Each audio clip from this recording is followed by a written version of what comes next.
नमस्कार दोस्तों, जय माता दी, जय भैया खेड़ेगी। आज हम पहुँचे नौपुर खास में। अपने गांव का ब्लॉग तैयार करने का मौका मिला है और दादा भैया खेड़े के दर्शन करने का मौका प्राप्त हुआ है।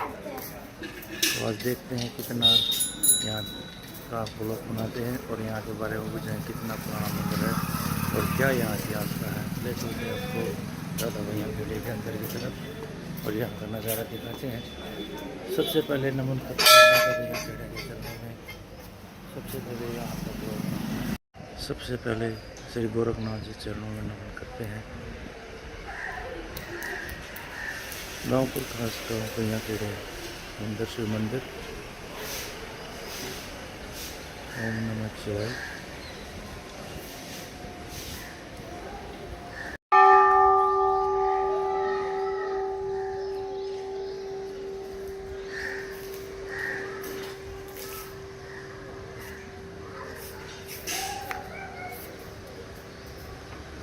हर हर महादेव।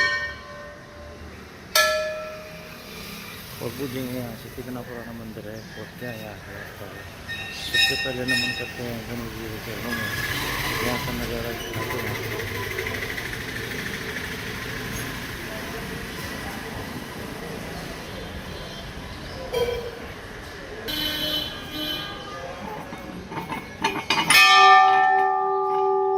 सबसे पहले शुरुआत करिए हमने घंटी बजा के और ले चलते हैं आपको मंदिर की तरफ। यहाँ का नज़ारा कहते हैं जहाँ भक्ति होती है नई शक्ति होती है। सबसे पहले आपको दर्शन कराते हैं राधा कृष्ण के। राधा कृष्ण बहुत प्यारे हैं। उसके बाद में ले चलते हैं आपको शिव परिवार को विराजमान होने वाला हर हर महादेव।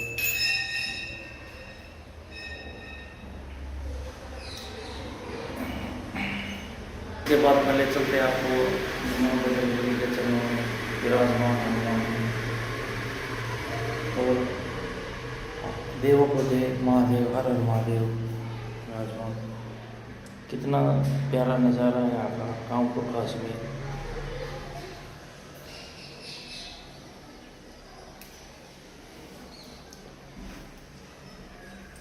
हर हर महादेव। नंदी महाराज जी।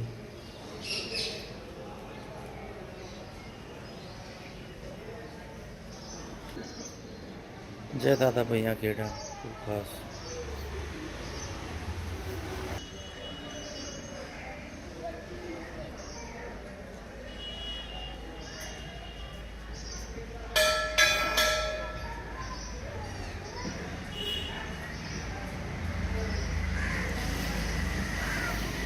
जय दादा भैया खेड़ा महाराज की जय हो।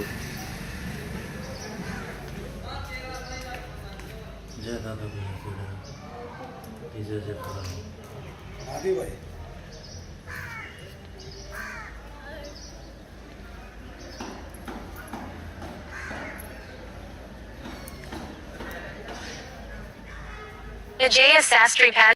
जय दादा भैया खेड़ा की जय हो।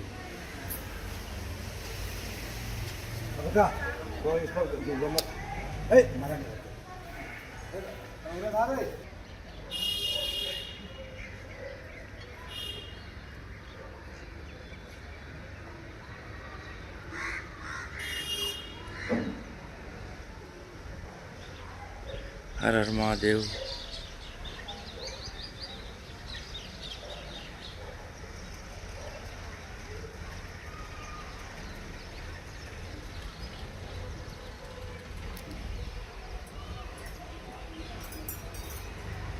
ये बाबा श्री कालूनाथ जी की समाधि है,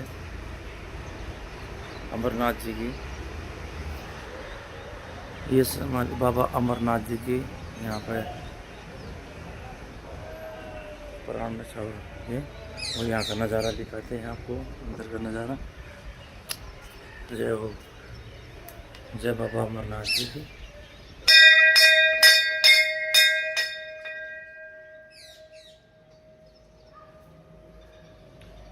जय बाबा अमरनाथ। और यहाँ का नज़ारा आपको दिखाते हैं अंदर का। कितना प्यारा नज़ारा है यहाँ का। देखो कितनी अच्छी तरह से पेंटिंग की हुई यहाँ पे।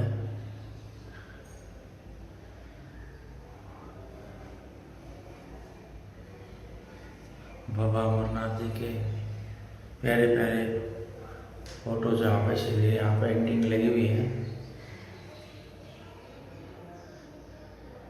श्री सिद्ध बाबा मस्तनाथ जी विराजमान, श्री गोरक्षाचार्य गुरु गोरखनाथ जी, बाबा अमरनाथ जी, श्री रणमल जी, श्री मान खाद विराजमान। ओम नमः शिवाय, हर हर महादेव। ये लगभग हमें भी नहीं पता कितना पुराना मंदिर है। पूरा गांव प्रकाश यहाँ पे धूप लगाता है, पूजा करता है और सेवा में यहाँ तैयार रहता है।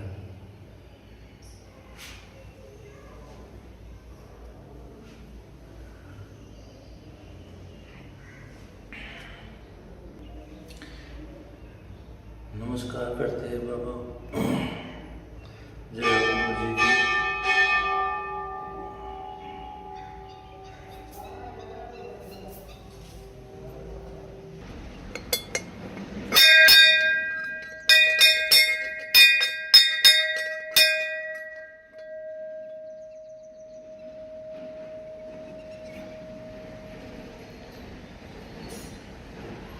जय बाबा अमरनाथ।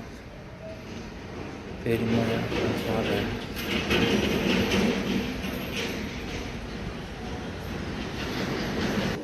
जय गोरखनाथ जी। ये बाबा गोरखनाथ जी का धुआं है।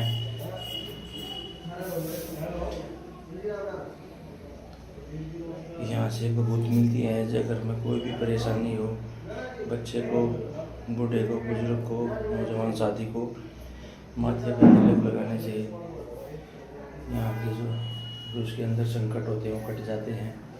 हारी बीमारी में भी काम आती है। हर हर महादेव। जय हो गोरखनाथ जी महाराज की जय हो।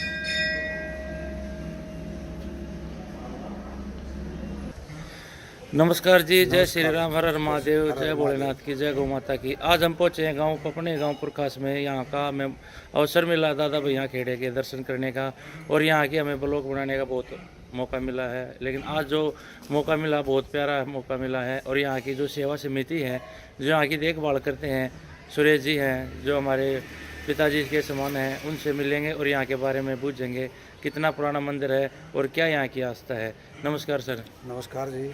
सर यहाँ के बारे में हमें कुछ बताइए जो हम भक्तजनों को जागरूक कर सकें यहाँ के बारे में।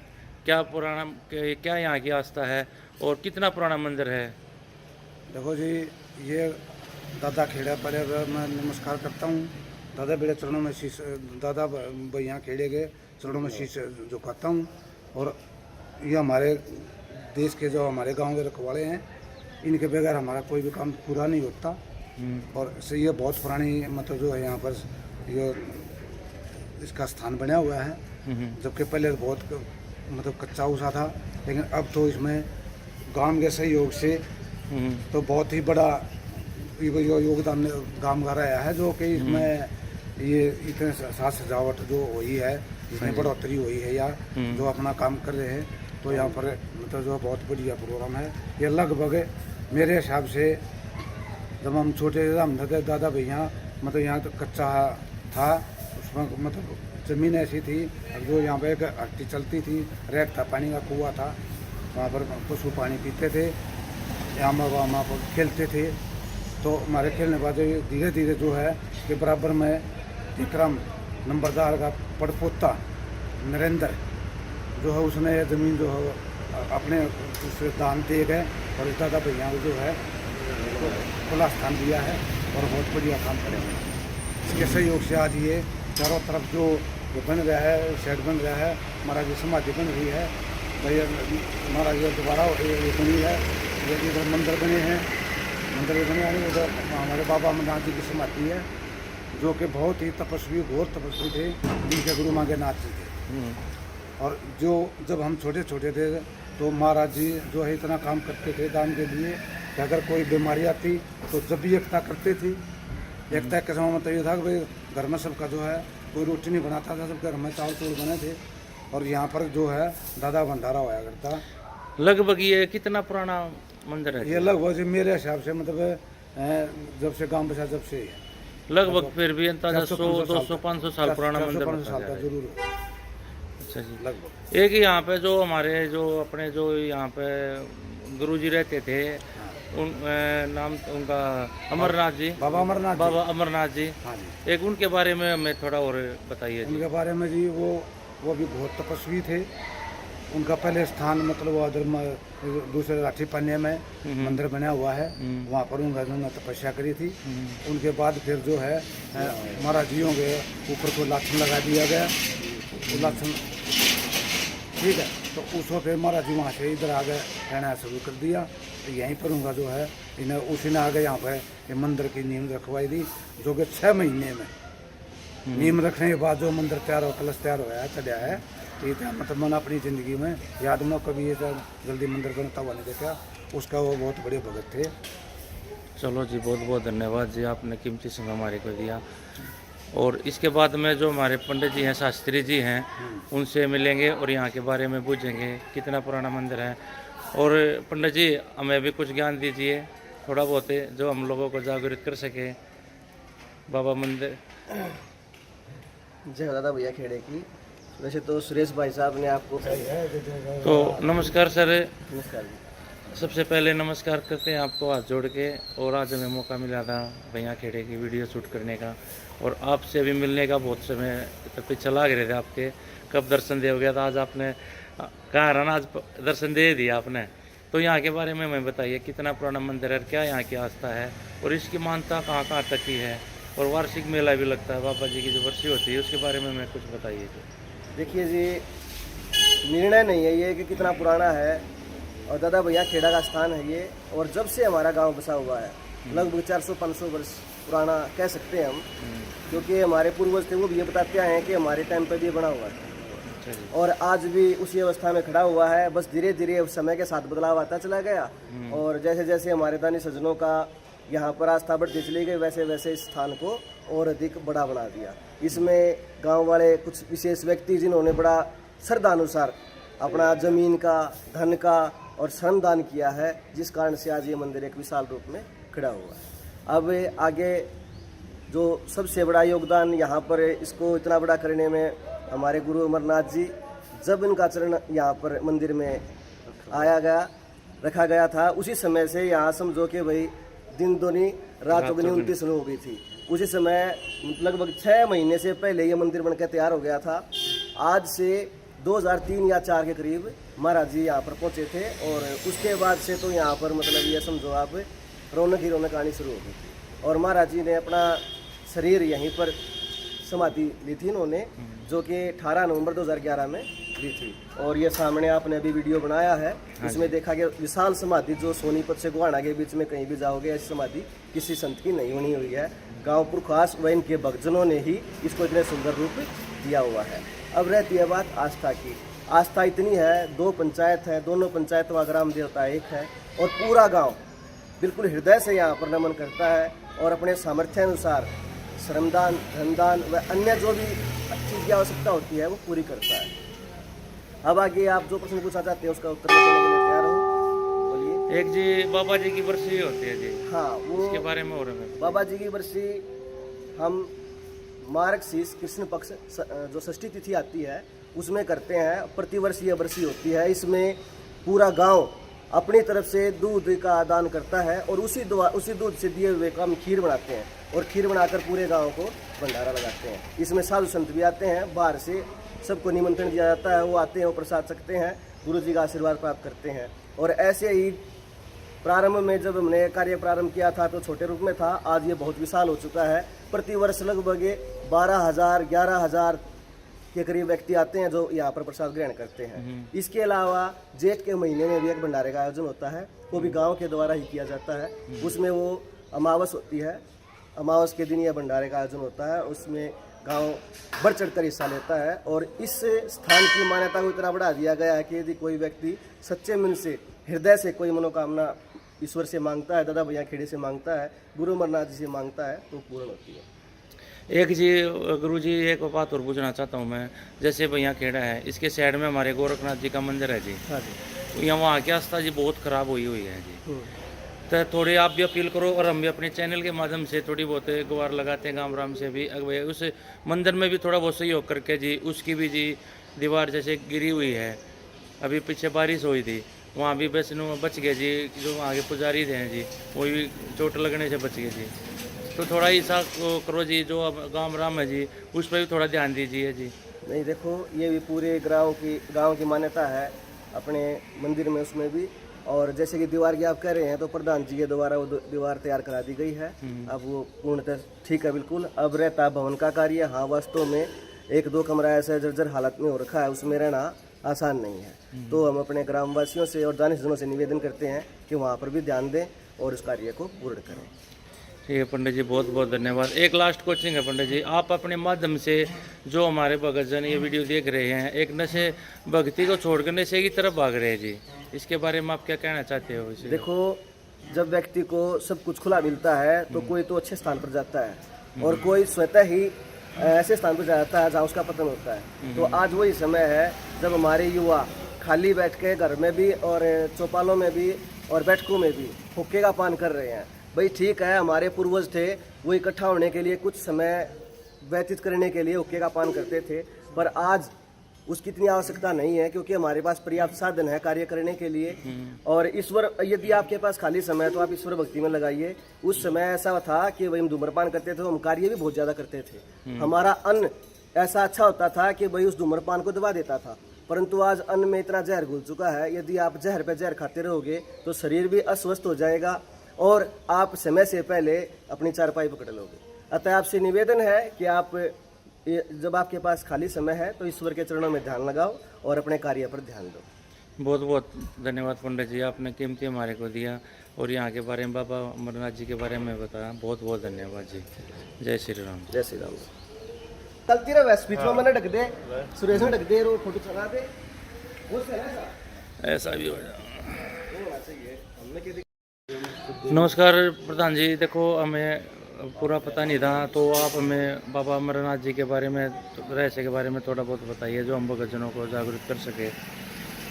देखो जी, जो बाबा अमरनाथ जी थे, ये बहुत ही लंबे टाइम से हमारे गांव में रहे हैं, बहुत गहरी तपस्या करी है और बहुत ही मतलब तपस्वी थे। इनके मुख से जो भी बातें निकली वो सच्ची हुई हैं। और गांव में जब भी कभी कोई पशु में आदमियों में बीमारी आ जाती थी तो ये एक एकता होता था। जो घर में कोई भी रोटी नहीं पकाता था, जो चीज़ का तवा चढ़ जाता था, तो उस जगह बैठे बैठे बता देते थे, अगर फलाने घर में तवा चढ़ गया है, मेरे शरीर में आग लगी है, और भाई मतलब उस घर में जाकर चूल्हे बंद कराओ। अच्छा, जो बाहर से आदमी आता था तो बंद लगा देते थे, उसमें बाहर का आदमी बाहर रहता था, गाँव आदमी गाँव में रहता। उसके बाद फिर दो तीन चार दिन जो भंडारा करते एकता, तो फिर उसके बाद जो है यहाँ पर भंडारा होता था।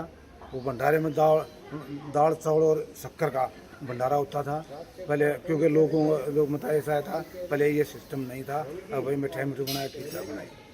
लेकिन यहाँ पर जो एक दिन ऐसा हुआ कि हमारे महाराज जी बैठे थे, मैं भी साथ में था, तो मैं बोला, महाराज जी यहाँ जब आप चोला छोड़ के जाओगे तो गांव का क्या हाल होगा? आपने जो है जो कभी ओले गिर जाते थे तो गांव में कभी भी सीम के अंदर नुकसान नहीं होता। तो उन्होंने ये जवाब दिया कि भाई मैं यही हूँ, कहीं नहीं जाता। और आज भी ये रिकॉर्ड है हमारे गांव में, चारों अड़ोस पड़ोस में गाँव में जो है नुकसान हो जाता ओले, लेकिन हमारे जो आते हैं तो सिर्फ चने के माफिक ओले आते हैं, जो कि फसल में कोई नुकसान नहीं होता है। और जब बारिश ज़्यादा हो जाती थी तब भी वो बारिश बंद करवा देते थे। गांव के चारों तरफ ओम नमः शिवाय का जाप करते हुए हम बच्चे थे, तब हम इनके पीछे ओम नमः शिवाय करते गांव का चक्कर लगाते रहे जब तक बारिश कम नहीं होती। और तो रह की बात फिर ओले की, जब ओले पड़ने शुरू हो जाते तो ये अपनी कुट्टी से तपस्या भवन से निकलकर ये ऊपर मतलब खड़े हुए ऐसे हाथ मारते, अब मैं फोड़ दे फोड़ दे फोड़ दे, मेरे सिर ने फोड़ दे। तो जब ये बाहर निकलते उसी टाइम बोले जो है उनका प्रभाव कम हो जाता था और गांव नुकसान से बच जाता था। तो इस महाराज जी का हमारे पूरे गांव के ऊपर, दोनों पंचायतों के ऊपर बड़ा भारी एहसान था, बड़ा भारी सहारा था। हैं हम इनके बगैर मतलब, लेकिन आज भी इनकी आत्मा यहीं पर है। इसकी जो समाधि बनाई गई है दोनों पंचायतों अलग मतलब ला के दानी सज्जनों ने ये मतलब जो बनाया गया है, और आज ये जो हो गया है ये सब उसी की वजह से। धन्यवाद। बहुत बहुत धन्यवाद पंडित जी, आपने कीमती समय हमारे को दिया, बहुत बहुत धन्यवाद।